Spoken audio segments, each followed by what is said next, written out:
Hello students, welcome to e-learning platform of Dr. Bapuji Salunke Institute of Engineering and Technology's Mechanical Engineering Department. I am Sagar Gadkar and I am going to teach you the subject Elements of Machine Design. In previous sessions, we have already started with our first unit, Fundamentals of Design, and in this session, we will continue with the same. Next is aesthetic considerations in design. So before we start with the different aesthetic considerations, we already discussed about the aesthetics. कुठल्याही प्रोडक्टला good appearance सोबत good performance असणे सुद्धा गरजेचे आहे. कारण मार्केटमध्ये जर बघितले तर फॉर एक्झाम्पल जर रेफ्रिजरेटर घेतला तर रेफ्रिजरेटरमध्ये तुम्हाला डिफरंट चॉईसेस अवेलेबल आहेत, डिफरंट डिझाईन्स अवेलेबल आहेत, बट कस्टमर अशाच प्रोडक्टकडे अट्रॅक्ट होतो जो ॲस्थेटिकली ॲपिअरन्समध्ये प्लीजंट असेल आणि त्याचा परफॉर्मन्स हा सुद्धा चांगला असेल. की फॉर एक्झाम्पल आपण रेफ्रिजरेटरबद्दल बोलतो आहे तर रेफ्रिजरेटरचा प्रोडक्ट ॲपिअरन्स जो आहे त्याची डिझाईन जी आहे ती चांगली असायला पाहिजे, ॲज वेल ॲज लाईट इलेक्ट्रिसिटी कन्झम्पशन जे आहे ते सुद्धा त्याचं कमी असायला पाहिजे. सो अशा प्रॉडक्ट्सकडेच कस्टमर हा अट्रॅक्ट होतो. मग असे कोणते पॅरामीटर्स आहेत की ज्या अस्थेटिकली इम्पॉर्टंट आहेत? First is the appearance should contribute the performance of the product. जसं की आपण आता बोललो की फक्त अपीअरन्स चांगला असून उपयोग नाही तर त्याचा परफॉर्मन्ससुद्धा चांगला असायला पाहिजे. फॉर एक्झाम्पल जर आपण आता कार हे एक्झाम्पल घेतलं तर जनरली आपण कार्सचा शेप जर बघितला तर ती एरोडायनॅमिकली डिझाईन केलेली असते. ओके, आता फॉर एक्झाम्पल आपण लॅम्बोर्गिनी बघितली आणि फॉर एक्झाम्पल जर आपण हॅमर बघितली. आता या दोन्ही कार्स किंवा दोन्ही व्हेकल जे आहेत हे तुम्हाला माहीत आहेत, एक साईडला आहे हॅमर आणि एक साईडला आहे लॅम्बोर्गिनी. सो लॅम्बोर्गिनीचा शेप जो आहे तो फुल्ली एरोडायनॅमिक आहे. आता एरोडायनॅमिक शेपमुळे काय होतं की जो काही एअर रेजिस्टन्स आहे, म्हणजे ज्यावेळी कार ही रोडवर मूव्ह होत असते किंवा रोडवर असते त्यावेळी एअर रेजिस्टन्स प्रोड्यूस होतो. सो त्या एअर रेजिस्टन्स हा लॅम्बोर्गिनी कारसाठी जो आहे तो कमी असतो as compare to the Hummer कारसाठी. सो त्यामुळं काय होतं की जी काही इफिशियन्सी आहे कारची, म्हणजे जे काही मायलेज आहे ते थोडंसं वाढतं. Okay, so this is the first parameter in aesthetic design. Second, the appearance should reflect the function of the product. जसं की आता आपण म्हणलो की एरोडायनॅमिक शेप जो आहे त्याच्यामुळं प्रिव्हियसली आपला काय झाला, परफॉर्मन्स इम्प्रूव्ह झाला, म्हणजेच काय मायलेज वाढलं, इफिशियन्सी वाढली. आता सेकंड त्याच एरोडायनॅमिक शेपमुळं काय होतं की आपल्याला स्पीडसुद्धा जास्त मिळतं. Okay, so this is the our second important parameter. Third, the appearance should reflect the quality of the product. For example जर आपण हायड्रॉलिक प्रेस बघितली तर हायड्रॉलिक प्रेसचं जे काही डिझाईन असतं ते रोबस्ट आणि हेवी असतं. जरी त्याचं डिझाईन रोबस्ट आणि हेवी असेल तर तेच डिझाईन काय रिफ्लेक्ट करतं तर त्या हायड्रॉलिक प्रेसची स्ट्रेंथ आणि रिजिडिटी रिफ्लेक्ट करतं. Fourth, appearance should not be too much extra cost unless it is the prime requirement. For example जर आपण एखाद्या कारचं हँडल बघितलं तर ते क्रोम प्लेटेड असतं. ओके, सो नॉर्मली ते क्रोम प्लेटेड असतं, ते आपण कधीही गोल्डचं किंवा कुठल्याही दुसऱ्या कॉस्टली मटेरियलचं आपण यूज करत नाही. का? कारण ती त्याची प्राईम रिक्वायरमेंट नसते. खरं तेच जर आपण ज्वेलरी कन्सिडर केली तर ज्वेलरीमध्ये आपण गोल्ड यूज करतो, डायमंड यूज करतो. ओके, जर एखादा हा नेकलेस असेल तर नेकलेससाठी आपण डायमंड्स यूज करतो, प्लॅटिनम यूज करतो. का? कारण त्या केसमध्ये प्राईम रिक्वायरमेंट जी आहे ती कॉस्ट नाही आहे, ती आहे ॲपिअरन्स. ओके, सो अशा केसेसमध्ये म्हणजे काही काही केसेसमध्ये आपली प्राईम रिक्वायरमेंट ही ॲपिअरन्स नसतं, तर काही काही केसेसमध्ये प्राईम रिक्वायरमेंट ही ॲपिअरन्स असते. Fifth, the appearance should be suitable to environment in which the product is used. Okay, आता या केसमध्ये सपोज की आपण दोन टाईप्सच्या कार कन्सिडर करू, एक हॅचबॅक कार कन्सिडर करू किंवा एक SUV कार कन्सिडर करू आणि एक सिदान कार कन्सिडर करू. आता तुम्हाला या दोन कार्स टाईप्सचे कार्स आहेत ते माहीत असणे गरजेचे आहे. जसं की मी पहिली म्हणलं की SUV. सो जनरली तुम्हाला आता मार्केटमध्ये क्रेटा जी आहे ती SUV आहे किंवा जीप जी आहे ती SUV आहे. कारण सिदान कॅटेगरी बघितली तर स्कोडाच्या ज्या कार्स असतात, स्कोडा रॅपिड जी आहे ती सिदान कार आहे. ओके, सो या दोन्ही केसमध्ये जर बघितलं तर जनरली SUV ज्या आहेत त्या ऑफरोडसाठी यूज केल्या जातात. आता ऑफरोड म्हणजेच काय की हिली एरियाज वगैरे असतील, माउंटेन एरिया जिथं आहेत तिथं आपण SUVs यूज करतो. तिथं कधीही आपण सिदान कार यूज करत नाही. Okay, so this is the meaning of the appearance should be suitable to the environment in which the product is used. Sixth, the appearance should be achieved by the effective and economical of the material. तर for example आपण pen consider केला तर पेनसाठी best suited material, एक normal पेनसाठी best suited material हे काय असतं तर plastic. पेनची बॉडी ही प्लास्टिकची असते. त्या केसमध्ये आपल्याला काहीही तर गोल्डची करण्याची काहीही गरज नाही आहे. सो का, कारण तो इफेक्टिवली आणि इकॉनॉमिकली मटेरियलचा असणं गरजेचं आहे. Okay, so these are some aesthetic considerations in design.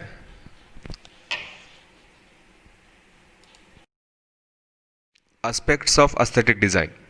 एखादा प्रोडक्ट जर आपल्याला ॲपेरन्समध्ये आणि परफॉर्मन्समध्ये दोन्ही केसेसमध्ये जर कस्टमर थ्रू सॅटिस्फाईड व्हायचं असेल तर त्याच्यासाठी काही पॅरामीटर्स कन्सिडर केले जातात. त्याच्यापैकी काही पॅरामीटर्स आपण या स्लाईडमध्ये डिस्कस करू. First is shape, then size, colour, continuity, variety, proportion, style, symmetry and balance, material and surface finish, contrast, tolerance, and last is noise. So in next slide we will discuss these factors one by one. So first is shape. The external shape of any product is based on one or combination of 5 basic shapes. These are: first, step form; second, taper form; third, shear form; fourth, streamline form; and last, fifth is sculpture form. Okay, so first, step form. So here you can see this is similar to the multi-story building. एखादी multistorey बिल्डिंगचा shape जसा असतो तसा हा step form असतो. So it is stepped structure having vertical ascent, so and it is similar to the shape of multi-story building. Next is the taper form. So it consists of tapered blocks or tapered cylinders. Third is the shear form. So it has a square outlook. So here you can see this is the square outlook in the shear form. Next is the streamline form.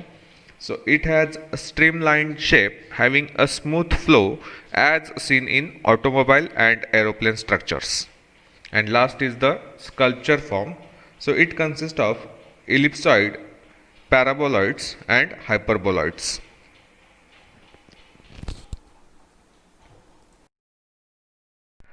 Second is size. Due to the advancements in electronic fields, the designers can use previously unaccepted housing for integrated items, so freeing them from many of design constraints. For example, mobile. So we can see nowadays की mobile जे पहिले mobile होते, जुन्या काळातले जे mobile होते त्या mobile फोनची जी काही डिझाईन होय आणि आत्ताच्या मोबाईल फोनची जी डिझाईन आहे या दोन्ही डिझाईन्समध्ये खूप फरक आहे. पहिला साईज आणि शेप, हे साईजमध्ये पण मोबाईल मोठे असायचे आणि शेप जो आहे तो रोबस्ट असत होता. पण आता मोबाईल फोन्स हे व्हेरी कॉम्पॅक्ट झालेले आहेत. ओके, आणि त्याचा शेप पण खूप अट्रॅक्टिव्ह झालेला आहे. Next is colour. So selection of proper color is an important consideration in product aesthetics. The choice of color should be compatible with the conventional ideas of the operator. Many colors are associated with different moods and conditions. So Morgan has suggested the meaning of colors as follows. So here you can see as we already know, the red color indicates the danger, hazard or hot. For example, आपण जर सिग्नलवर उभारलो असेल तर red colour आपल्याला काय indicate करतो की signal आता आपण रोड क्रॉस करू शकत नाही. जर रोड क्रॉस केला तर डेंजर असू शकतं, ॲक्सिडेंट होऊ शकतो, असं तो आपल्याला इंडिकेट करतो. इंडस्ट्रीमध्ये रेड कलर हा हॉटनेस रिप्रेझेंट करण्यासाठी यूज केला जातो. म्हणजे फॉर एक्झाम्पल काही फाउंड्रीज असतील तर फाउंड्रीजमधले जे काही इन्स्ट्रक्शन्स असतील ते रेड कलरमध्ये रिप्रेझेंट केलेले असतात, कारण फाउंड्री सेक्शनमध्ये जनरली काहीही कोणताही मटेरियल हा due to the high temperature आपल्याला त्याच्यामुळे इजा होऊ शकते. सेकंड आहे ऑरेंज. सो ऑरेंज कलर काय इंडिकेट करतो तर पॉसिबली डेंजर. ओके, जसं की आपण सिग्नलवर उभारलो असेल तर ऑरेंज कलर काय सांगत असतो की तुम्ही ऑब्झर्व करा आणि मगच रोड क्रॉस करा. नेक्स्ट आहे yellow. So it is represent the caution. So या केसमध्ये तुम्ही जर बघितला असाल तर इंडस्ट्रीमध्ये येलो मार्क रोड जिथं आपल्याला वेज असतात, रस्ता जिथं असतो तिथं येलो मार्किंग केलेलं असतं. ओके, कारण त्या ठिकाणी आपल्याला काळजी घ्यायची असते. ठीक आहे. Next is green. So green indicates the safety. So कुठेही जर आपण बघितलं जसं की सिग्नलवर असेल तर ग्रीन म्हणजेच काय इंडिकेट करतो की आता तुम्ही विदाउट डेंजर रोड क्रॉस करू शकता. That is it is for the safety purpose. Next is blue. So it indicates caution or cold. So जिथं काही टेम्परेचर हे कमी असतं त्या ठिकाणी आपण ब्ल्यू कलर यूज करतो. आणि लास्ट आहे grey. So it indicates the dullness. जसं की इंडस्ट्रीमध्ये आपण जर ऑब्झर्व केलं जर बोर्ड्स इन्स्ट्रक्शन बोर्ड जे असतात त्यांचं बॅकग्राऊंड हे ग्रे कलरचं असतं की जेणेकरून त्यामधला जो काही कंटेंट आहे तो क्लिअरली ऑपरेटरला किंवा तिथं जे काही पर्सन्स असतील त्यांच्यासाठी तो विजिबल असायला पाहिजे. Next aspect is continuity. A product which has good continuity of elements is aesthetically appealing. If you see the figure, so in first figure you can see the corners are very means they are not very sharp. Okay, so here they are very sharp corners. Okay, so though the performance is fulfilled by this product, but appearance is not so good. Okay, but in the other figure, so या फिगरमध्ये जे काही corners आहेत किंवा जे काही edges होत्या त्या round provide केलेल्या आहेत जेणेकरून परफॉर्मन्ससुद्धा फुलफिल होतो आणि त्याचा ॲपेरन्ससुद्धा इम्प्रूव्ह केला जातो. So this is the use of continuity in aesthetic design. Next is variety. Variety is particularly important in marketing the range of products. For example, जर आपण मोबाईल कन्सिडर केला तर एकाच कंपनीकडून डिफरंट मॉडेल्स हे मॅन्युफॅक्चर केली जातात. फॉर एक्झाम्पल जर सॅमसंग कंपनी कन्सिडर केली तर सॅमसंग कंपनी फक्त एकच मोबाईल प्रोड्यूस करते, मॅन्युफॅक्चर करते, असं कधीही होत नाही. ते रेंज वाईज म्हणजे त्यांच्यामध्ये तुम्हाला भरपूर रेंज मोबाईल्सची अवेलेबल करतात. असं का करतात तर जसे त्यांची रेंज आहे तसा तसा कस्टमर जो आहे तो त्यांच्याकडे अट्रॅक्ट होतो. ओके, जसं की आयफोन असेल, जर तुम्ही आयफोन बघितला तर 1 वर्षातून किंवा 2 वर्षातून एकच आयफोन लॉन्च होतो. खरं जर तुम्ही सॅमसंग कंपनीचे मोबाईल बघितलात तर हार्डली 2 महिन्यामध्ये त्यांचा एक नवीन मोबाईल लॉन्च झालेला असतो. आता ही एक मार्केटिंग स्ट्रॅटेजी म्हणून यूज केली जाते. That is the variety.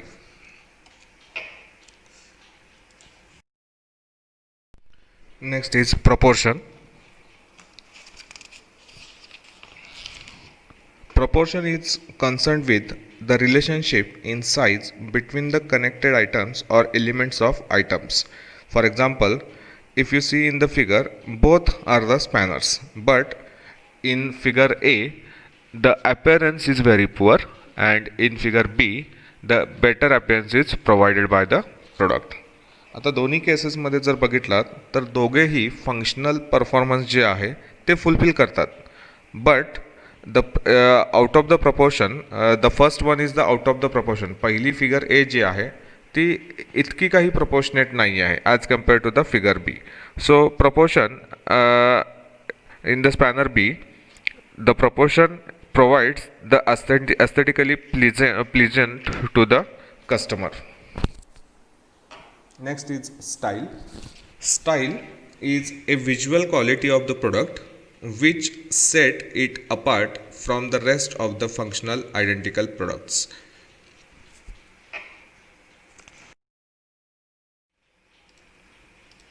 So switches एका ठिकाणी प्लेस केलेले आहेत, स्केल एका ठिकाणी प्लेस केलेले आहेत आणि मीटर्स एका ठिकाणी प्लेस केलेले आहेत. सो या केसमध्ये हे मे बी फंक्शनल असू शकतं, बट असिमेट्रिकल जे आहे त्याच्यामुळं ॲपिअरन्स जो आहे तो खूप काही चांगला नाही आहे. आणि लास्ट केसमध्ये असिमेट्रिकल अँड बॅलन्स्ड, म्हणजे या केसमध्ये स्केल्स जे आहेत त्या एका साईडला अरेंज केलेल्या आहेत आणि मीटर्स आणि स्विचेस हे व्यवस्थित अरेंज केलेले आहेत. सो मे बी कस्टमरला किंवा मे बी ऑपरेटरला ही अरेंजमेंट जी आहे ती कन्व्हिनियंट असू शकते. आता सिमेट्री आणि बॅलन्सचं बेस्ट एक्झाम्पल आहे तो आपला कीबोर्ड. मग तो मोबाईलचा कीबोर्ड असेल किंवा कम्प्युटरचा कीबोर्ड असेल किंवा लॅपटॉपचा कीबोर्ड असेल. जर तुम्ही कीबोर्ड ऑब्झर्व केला तर तिथं कोणत्याही कीज ह्या सिक्वेन्शियली नसतात बघा. तसं का असतं?